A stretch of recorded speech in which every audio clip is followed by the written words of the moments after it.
Plenty O'Toole. Xenia Anna Top. Kissy Suzuki. Honey Ryder. Octo Pussy. Pussy Galore. Hey Patrick, what do all these names have in common? I'm glad you asked, Kyle. They're all the names of females in Bond films.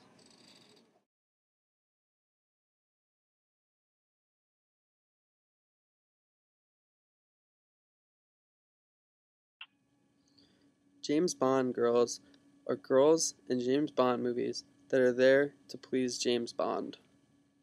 Their roles are often very insignificant and revolve around James Bond and pleasing him.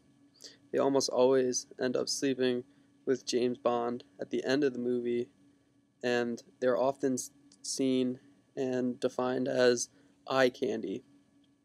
They always wear short and skimpy dresses and clothes that are very sexual, and that is done just to please James Bond and make him happy. So, what do all these have in common? All these women are a particular type. They're primarily all white. They're all mostly in their mid-20s to early 30s. And this is across almost all the Bond movies. And they're all a certain type of beauty ideal. They're all, slender and athletic. And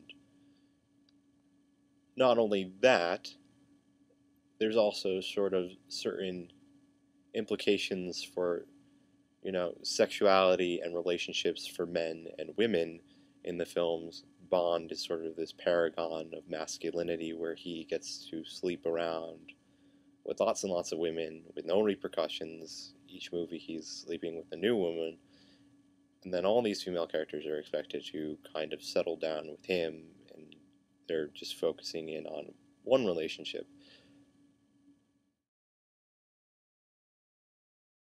Hey, Dick Galore. Thanks for the sex. But next time, do it better. Because you were bad. And also, do more squats. Because your butt is flabby. And I don't like to look at it. Bouncing around.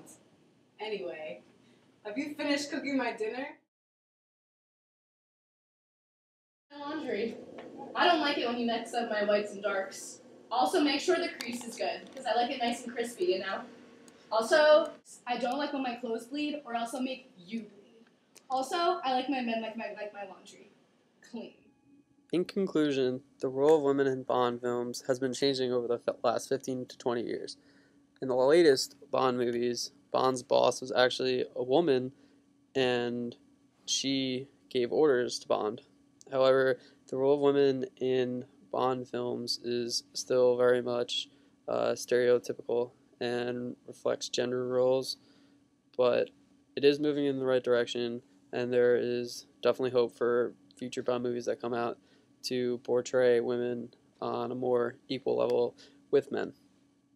Also, the Bond movies in more recent years have tried to be better about gender, and though there are still problems, Bond has become less of just a completely masculine individual.